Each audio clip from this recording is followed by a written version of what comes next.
Pagi pemirsa, hari ini saya di perkebunan teh. Pagi ini cuaca cukup cerah ya. Langit putih bercampur kebiruan di sana. Nah, hari ini saya akan mereview salah satu drone jadul, yaitu drone DJI Spark. Sebab ini masih banyak yang tanya ya, apakah drone DJI Spark itu masih worth atau layak dibeli di tahun 2025 ini.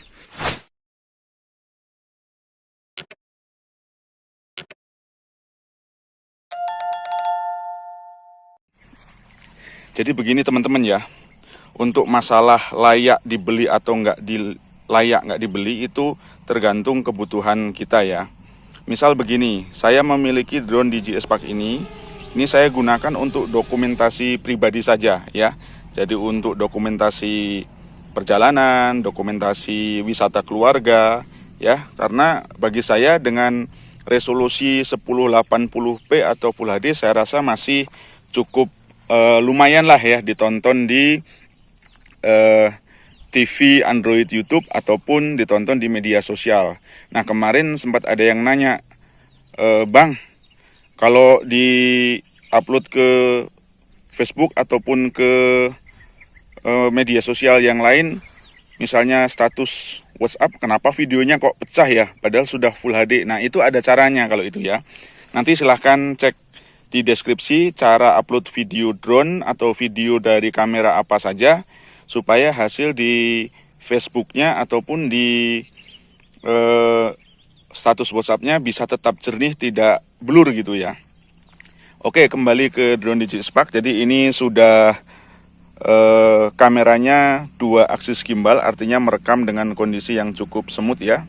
Kemudian baterainya ini teman-teman kalau kalau mau beli ya saya sarankan, kalau yang originalnya udah soak, ngedrop ataupun kembung, lebih baik di upgrade aja ke mod ya, di mod ya, karena harga modnya ini kan cuma kalau upgrade sendiri ya itu 550 sampai 600 dan durasi terbangnya sudah bertambah sampai 18 menitan gitu ya. Nah, untuk remote ini saya sudah upgrade juga dari jaringannya yang CE, saya upgrade ke FCC ya. Jadi bisa menambah jangkauan, lumayan udah pernah saya tes. Untuk di perkotaan bisa mencapai 900 meter, untuk di pelosok desa hampir 2 km gitu ya. Nah, yang saya suka ya dari DJI Spark ini ada fiturnya, namanya adalah Active Track ya. Nah, itu yang saya suka karena ini bisa men-shooting perjalanan manusia, perjalanan mobil, perjalanan motor ya, sambil kita kendarai gitu ya. Kemudian yang berikutnya, DJI Spark ini punya mode namanya mode tripod. Nah, mode tripod ini sangat berguna sekali ketika kita menerbangkan drone atau pengen mendokumentasikan sesuatu itu yang susah dapat sinyal, misalnya di dalam ruangan indoor gitu ya, ataupun di misalnya curug atau di hutan yang susah dapat sinyal. Nah, nanti kita masuk ke mode tripod cara terbangnya. Nah, memang ketinggiannya sangat terbatas, tetapi mode tripod itu kalau di hutan, di curug itu bisa digunakan untuk memancing dapatnya sinyal GPS gitu ya. Sedangkan mode tripod sendiri memang ada kekurangan, apa itu? Yaitu pergerakan drone itu sangat lambat. Tapi untuk merekam sinematik itu cukup bagus, itu ya. Kemudian satu lagi ya, DJI Spark ini bisa diterbangkan menggunakan aplikasi selain DJI Go 4 yang biru ya, itu bisa menggunakan aplikasi DJI Go 4 yang mod ya. Tapi kalau yang mod harus Android versi 10 ke bawah. Kemudian ini sudah saya tes juga dengan menggunakan aplikasi Rainbow, kemudian Maven Lite, kemudian satu lagi aplikasi Litchi ya. Dan yang saya paling suka dari Maven dan Litchi ya terutama ya, kalau Maven itu dia ada fitur focus mode yang bagus lah ya.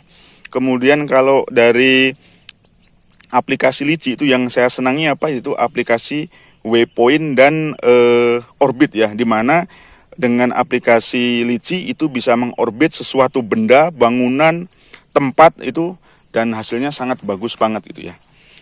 Kemudian ya untuk spare part saat ini ya gampang-gampang susah, terutama baling-baling yang agak gampang susah. Baterai masih bisa didapat, remote masih bisa didapat, kemudian tasnya juga masih bisa didapat ya. Untuk nggak layaknya dari sisi mana? Ya menurut saya nggak layaknya kalau teman-teman itu yang sering mengupload video itu ke story atau reel ya, yang videonya itu portrait ya, karena ini tidak punya fitur portrait ya. Kalaupun ini di crop menjadi portrait dari Full HD, tentu resolusinya akan turun dan kurang cakep ya, resolusinya jadi rendah. Jadi kalau buat teman-teman yang di 2025 ini aktif di pengennya reel, story, yang videonya harus portrait, ya saya sarankan beli drone yang sudah mendukung landscape dan portrait ya. Minimal drone yang sudah 4K ya. Kalau sudah 4K nanti di crop menjadi portrait pun videonya masih bisa Full HD. Begitu teman-teman ya. Oke, itu saja review dari saya. Saya akan tunjukkan hasil rekaman video drone DJI Spark ya, Full HD 1080p tanpa saya edit ya, selama menemani dokumentasi pribadi saya. Ada sawah, ada air terjun, kemudian ada perkebunan teh ya, dan yang lain-lain. Silahkan tonton videonya sampai selesai supaya bisa memilih ya, apakah memang harus membeli drone DJI Spark untuk di tahun 2025 ini. Oke, selamat nonton. Jika video ini bermanfaat, jangan lupa like dan subscribe ya.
kita saksikan masih kuasai bola. Alutfi di sana, siapa akan tuju umpan ke tiang jauh, bertahan sekali tebal. Kita saksikan saudara-saudara sebuah pedang sebelum sebuah servis yang sangat sempurna dilakukan secara Lutfi dan diselesaikan cukup bagus dan sangat-sangat sempurna.